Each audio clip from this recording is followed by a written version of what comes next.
근데 이제 제가 아까 말씀을 좀 드렸지만 사실 뭐 금리가 모든 것을 결정하는 것은 아니지만 상당 부분은 결정할 수 있거든요. 근데 저는 이제 금리가 생각보다 크게 빠지기 어렵다라는 생각을 좀 갖고 있어요. 근데 이제 아까도 말씀하셨지만 이 트럼프의 당선 가능성이 높아지는 것이 네. 사실상 그 고금리의 고착화를 예비하는 지금 이슈라고 저는 생각을 좀 하고 있습니다. 트럼프의 당선이 확실시되면 금리가 지금 고공행진하는 게 유지된다고요? 네, 저는 그렇게 보고 있고요. 왜 그렇죠? 왜? 뭐 이미 많은 리포트에서도 말씀을 하고 계시는 분이긴 한데 네. 사실 트럼프가 그 두 가지 중점적인 정책들을 얘기를 하고 있거든요. 첫 네. 번째는 이제 그 법인세 인하이고요. 트럼프가 이제 대통령에 재임했을 때 당시 이제 법인세를 지금 인하를 했던 부분들이 이제 내년에 만료가 됩니다. 근데 이거를 이제 영구화하겠다라는 얘기들을 계속 하고 있고요. 그렇게 되면 지금 미국은 뭐 바이든 행정부에서 이제 코로나를 극복하기 위해서 상당한 지금 재정을 풀었고요. 그것 때문에 이제 정부 재정이 적자다라는 얘기가 상당히 많고 그 적자 재정을 메우기 위해서 계속적으로 채권 시장에서 채권을 찍어내서 그걸 가지고 이제 재정 적자를 충당을 하고 있다는 얘기를 많이 하잖아요. 근데 방향은 좀 달라요. 그러니까 바이든은 내가 걷어서 내가 쓰겠다라는 입장이고요. 근데 트럼프는 뭘 걷냐, 그냥 깎아주면 되는 거 아니냐라는 입장이긴 한데 네. 어쨌거나 지금 재정 적자가 계속 심각해질 것이다라는 명제는 트럼프가 되어도 변함은 없을 거거든요. 그러다 보니까 결국에는 이게 채권 공급이 많아지게 되면 네. 채권 가격은 떨어지고요. 네. 금리가 올라가게 되는데 네. 기준금리를 인하를 해도 네. 실세금리 결국에는 우리는 기준금리가 중요한 게 아니라 실세금리가 중요한데 정부의 재정 적자가 계속 되면 될수록 실세금리는 떨어지지 않고 계속 올라가는 방향이 되는 거죠. 그래서 아마 확인하셨겠지만 트럼프가 이제 피격을 당했다라는 얘기가 나온 직후에 네. 채권 시장에 지금 커브가 스팁이 되고 있다 이런 기사가 되게 많이 나와요. 이 스팁이라는 게 이 채권은 이제 단기물이 있고 중기물이 있고 장기물이 있는데 네네네. 트럼프는 원래 기업가이기 때문에 금리 인하를 압박할 거다. 근데 중요한 거는 금리 인하를 압박을 하면 할수록 오히려 장기 금리는 인플레이션이 강화되면서 올라갈 가능성이 높다라고 얘기를 많이 하다 보니까 네. 단기 금리는 낮아지는데 중기물과 장기 금리는 더 올라가게 되니까 이게 커브가 평평해지는 게 아니라 굉장히 가팔라진다라고 해서 스티프닝이라는 영어 표현을 많이 쓰거든요. 네. 그래서 지금 현재 채권 시장은 이게 트럼프가 아무리 기준금리 인하를 압박을 하더라도 네. 실제 재정 적자를 상징하는 인물이고 네. 그리고 그 재정 적자가 좀 더 심해지면 오히려 중장기 구간은 올라갈 것이다라는 얘기가 많이 나오면서 이 고금리 고착화에 대한 얘기가 상당히 많이 나오고 있죠. 거기다 아마 아시겠지만은 네. 지금 중국에 지금 관세를 한 50에서 60% 더 올리겠다라고 얘기를 하고 있거든요. 네네네.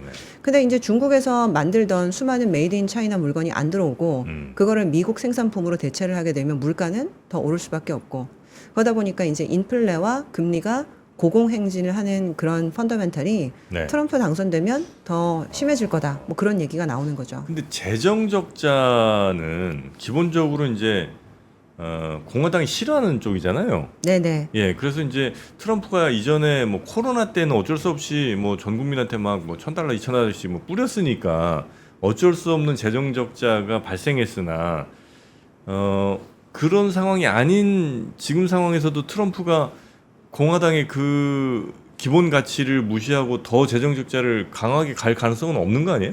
그 재정 적자를 싫어하는 게 아니라 네. 사실 공화당은요. 그 세금을 올리는 거를 싫어하는 게 그것도 좀 더 싫어하죠. 정확합니다. 예. 예. 근데 예를 들면 사실상 재정 적자를 싫어한다라고 하기보다 재정을 쓰기 위해서 세금을 올리는 걸 싫어하기 때문에 결국에는 이 법인세를 인하하거나 내지는 개인소득세를 낮추는 부분에 좀 더 중점해서 얘기를 하고 있거든요. 네. 근데 그로 인해서 국고가 뭐 빵꾸가 난다라고 하면 딴 부분을 삭감을 하면 되지라는 접근법이거든요. 그러면 딴 부분을 어딜 삭감할 거냐라고 보면 지금 현재 바이든이 대표적으로 지금 하고 있는 정책이 메디케어, 메디케이드, 네. 미국의 건강보험이거든요.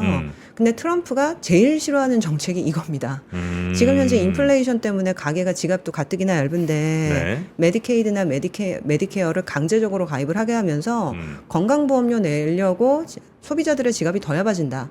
그래서 이거를 일단 수술을 해야 된다라는 게 트럼프의 입장이고 네. 그리고 지금 우리나라도 연관된 이슈가 있는데 재정 적자를 그럼 또 어디서 메꿀 거냐? 일단 메디케어, 메디케이드 삭감하고 방위비에서 다른 나라한테 주고 있는 이 꽁돈들을 우리가 회수해야 된다. 네. 그래서 어떻게 보면 우리가 이제 미군을 파견하고 있는 지역에서 방위비를 분담받아야 된다.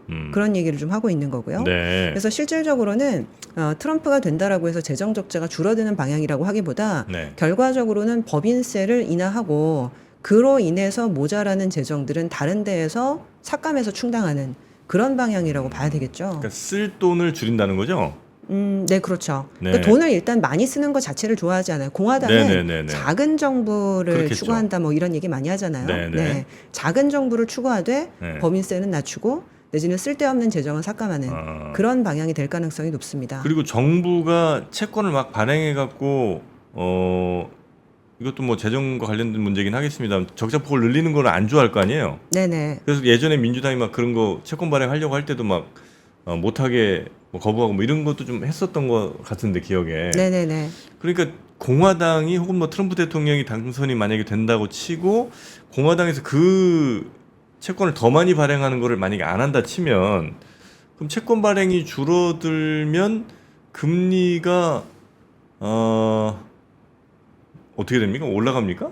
근데 채권 발행이 사실 과연 줄어들 거냐라는 거는 생각을 한번 해봐야 되죠. 아 그래요? 왜냐하면 지금 요번에 이제 트럼프가 실제 당선이 된다라고 했을 때 상원 하원을 이제 민주당이 가져가느냐 공화당이 가져가느냐 그것도 굉장히 중요한 이슈거든요. 하원까지는 공화당이 가져갈 것 같은데. 네, 근데 네. 이제 상원은 못 가져갈 그건 거다라는 잘 얘기가 모르겠고요. 상당히 네. 많은데, 근데 이제 중요한 거는 지금 그랬을 때 지금 공화당 입장에서는 네. 과연 지금 재정 지출을 계속적으로 좀 줄이고 싶어 할 거냐라는 딜레마에 빠지게 돼요. 왜냐하면 2년 후는 사실은 중간 선거가 있는데 이 중간 선거를 앞두고 공화당이 급격하게 재정 지출을 줄여가지고 네. 경기가 나빠지면 본인 손해라는 것들을 본인도 잘 알고 있을 거고요. 그리고 이제 지금부터는 결국에는 바이든 행정부가 과도하게 이제 지출했던 부분들을 깎아서 이제 재정을 감축하는 어떤 그런 방향으로 가야 되는데 네. 그것도 한꺼번에 깎기는 어렵거든요. 예를 들면 네. 지금 트럼프가 가장 싫어하는 정책이 제가 아까 말씀드렸던 메디케이드, 메디케어라고 말씀드렸고 그다음에 IRA 이런 약간 각종 2차 전지, 뭐 내지는 전기차, 예. 태양광 이런 부분에 주는 보조금도 전격적으로 깎겠다고 했는데 이거를 당선되는 날부터 그냥 아예 그냥 제로로 가져갈 수는 없거든요. 예. 기존에 실시했던 정책들을 페이지 아웃 점점 줄이는 가운데에서 시간이 또 걸리는 부분이 있습니다. 네. 그렇기 때문에 저는 실질적으로 전부 다 깎지 못할 가능성도 있고 그리고 거기에다가 어떻게 보면 상원이 이제 여전히 민주당이 장악을 하고 있다면 그런 시나리오는 더더욱 어려워질 거고요. 거기에다가 본인의 프래그십 정책으로 법인세나 개인소득세 인하를 다시 재추진하게 되면 네. 결국에는 저는 이 재정 적자라는 것들이 쉽게 줄어들기 어렵다라는 것들을 채권 시장이 다시 체감하게 되는 그런 상황이 되지 않을까라고 저는 좀 네. 보고 있습니다. 근데 이제 금리가 높은 상황에서 유지가 되면 안 그래도 힘든 미국 재정에 고금리로 인해서 계속 이자 부담이 커질 거 아니에요. 네네. 그 이자 내느라고 더 적자가 커질 거고. 네네. 그러면 트럼프 입장에서는 조금 금리를 낮추는 게 어찌 보면 정부 부담도 좀 줄어들기도 하고 또 좀 침체된 경기를 살리는데 2년 후에 있을 그 중간 선거를 위해서도 금리를 좀 낮추는 편이 더 좋다라고 판단하지 않겠습니까? 근데 저도 아마 그럴 것 같아요. 네. 파월 의장 임기가 이제 2026년까지기 때문에 예. 지금 파월 의장을 뭐 바로 교체하기는 어려울 거고 그러다 보니까 이제 계속적으로 압박을 하겠죠. 금리를 낮춰라. 근데 이게 중요한 게 제가 아까도 이제 그 채권 금리의 이제 스팁, 이 커브라는 거를 설명을 드렸는데 네.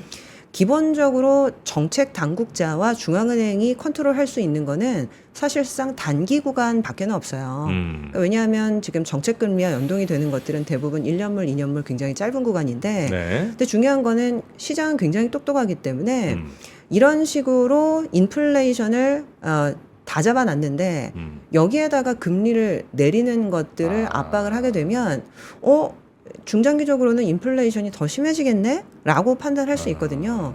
그러면 사실 단기 구간은 낮아져도 장기 구간이 올라가면서 우리가 대출 받을 때 보통 10년, 30년 이런 약간 장기 금리에 연동해가지고 이제 대출을 많이 받는 경우가 미국은 많은데 결국에는 이게 장기 구간이 안 잡히면 실질적으로 우리가 체감하는 금리는 다를 수 있다는 거죠. 물론 한국적인 상황은 좀 틀려요. 네. 한국은 이제 부동산 PF도 있고 실제 한국은행 같은 경우에는 네. 상황을 봐서 금리 인하를 판단하겠다라고 얘기했기 때문에 미국과 다르게 갈 수 있는 측면은 있긴 합니다만 일단은 미국 쪽에서 생각보다 금리가 낮아지지 않았을 때 네. 우리의 운신폭은 굉장히 좁아질 수밖에 없는 거죠. 그렇죠. 미국 안 낮추는데 우리가 한 번 정도도 아니고 계속해서 뭐 더 낮출 수는 없을 거고. 네, 만약에 이제 우리만 사실은 다른 길을 가게 되면 네. 일본이 엔달러 환율 160엔 갔던 것처럼 환율이 사실은 1,400원 이상으로 갈 수도 있는 부분이기 때문에 정책 당국 입장에서는 상당히 신중할 가능성이 높죠. 네네네. 네.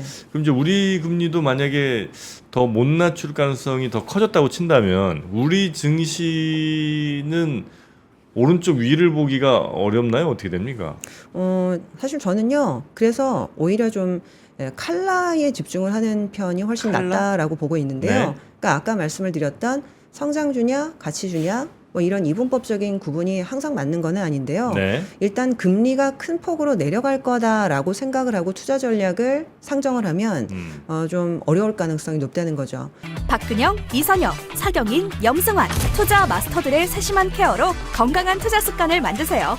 3프로 멤버십 3프로 앱에서 확인하세요.